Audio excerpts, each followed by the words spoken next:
मध्य प्रदेश में अन्नदाता लगातार खाद्य संकट से जूझ रहे हैं। हालात इतने खराब हैं कि धान की फसलें बर्बादी के कगार पर पहुंच चुकी हैं।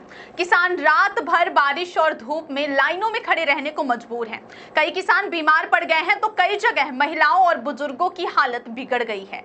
रीवा समेत प्रदेश भर में खाद के लिए हाहाकार मचा हुआ है। जैसे ही जिले में खाद का रैक पहुंचने की खबर मिलती है, हजारों किसान समितियों के बाहर उमड़ पड़ते हैं। महिलाएं और बच्चे भी घंटों कतारों में खड़े नजर आते हैं। हालात इतने बदतर हैं कि कई किसान पूरी रात लाइन में बिताते हैं। लंबा इंतजार किसानों की सेहत पर भी भारी पड़ रहा है। कई की तबीयत बिगड़ गई है तो वहीं कतार में खड़े किसानों की जेब तक कट गई है।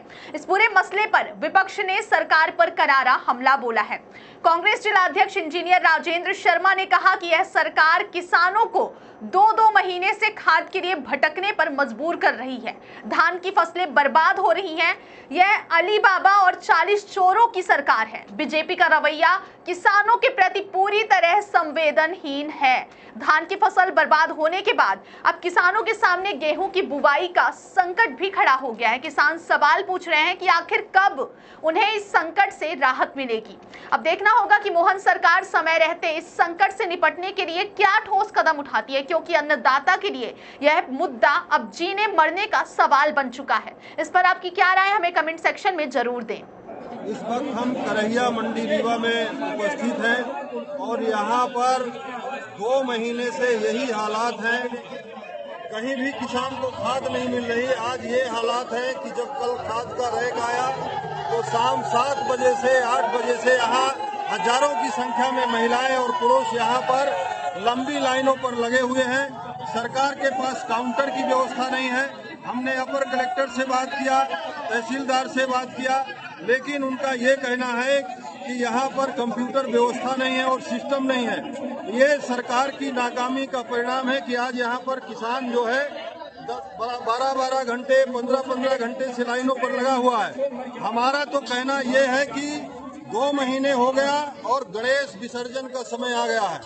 हमारा कहना है किसान मजदूर भाइयों से कि सरकार का विसर्जन करने का काम करें, तभी ये व्यवस्था सुधर पाएगी। लगातार भीड़ है, पूरे जिले में हाहाकार मचा है। देखिए, जिस तरीके से आप लोगों ने देखा कि 12 अगस्त को जो हम लोगों ने पंधर पार्क में काम किया, जो हमारा कार्यक्रम था न्याय सत्याग्रह, उसमें एक बड़ा मुख्य विषय खाद था। खाद की कमी चिंताजनक है। बड़ी मुश्किल से कल 80 टन खाद आई।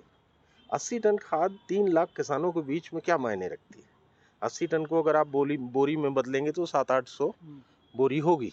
अब एक आदमी को 2 बोरी 1.5 बोरी अगर खाद दे रहे हो, 3 लाख लोग हैं, किसान है पूरे जिले में, और उनको जरूरत है इस समय खाद की, और खाद सरकार देने में उपलब्ध नहीं करा पा रही। पूरी तरीके से सरकार का ये फेलियर है, खाद नहीं देना, और ये किसानों के साथ भारी अन्याय है। अब किसान क्या करे? उसने बीज लेके बो दिया, फसल उसके खेतों में डल गई, अब खाद नहीं देगा तो फसल बर्बाद हो जाएगी, और खाद के लिए वो घूम रहा है। ऐसा नहीं है कि खाद जो थोड़ी बहुत आती भी है, तो इन्होंने क्या किया है, व्यवस्था ऐसी कर दी है सरकार ने कि आधार कार्ड, और कहने को तो आधार कार्ड और ऋण पुस्तिका देख के वो दे रहे हैं, पर ऋण पुस्तिका कहीं कहीं नहीं भी देखी जा रही, केवल आधार कार्ड पे दिया जा रहा है। दलाल वो खाद ले लेते हैं और उसके बाद वो मनमाने दाम पे उसको बेचते हैं। किसी की जेब कट रही है, कोई बेहोश हो रहा है, चक्कर मार रहा है, लगातार पूरा करैया मंडी पर्याप्त प्रशासनिक व्यवस्था नहीं है। भाई, हम कह रहे हैं अगर आप खाद दे रहे हो तो एक व्यवस्था बनाइए, वहाँ आप ड्यूटी लगाइए, लोगों को कम से कम पानी की व्यवस्था कराइए, सुविधा दीजिए, खड़े रहने का स्थान दीजिए, और उसके बाद एक सिस्टम से दीजिए। कमी है तो मारामारी तो होगी। अब उस मारामारी को रोकने के लिए आपको कुछ ना कुछ व्यवस्था तो बनानी पड़ेगी।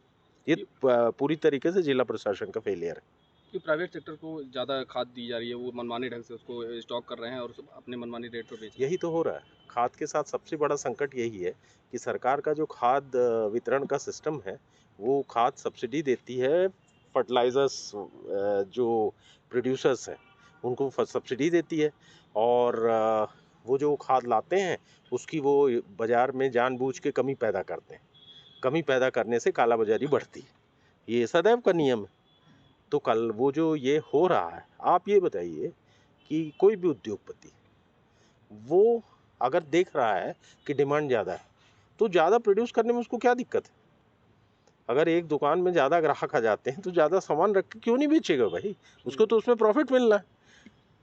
तो अगर ऐसा नहीं हो रहा तो इसका कारण जानना चाहिए सरकार को कि क्या प्रोडक्शन कम है कि कहीं कालाबाजारी हो रही है। और मेरे ख्याल से खाद का प्रोडक्शन पर्याप्त है, क्योंकि उद्योगपति का तो काम ही है, अगर खपत बढ़ेगी तो ज़्यादा पैदा करेगा। उसके तो धंधे का उद्देश्य ये है।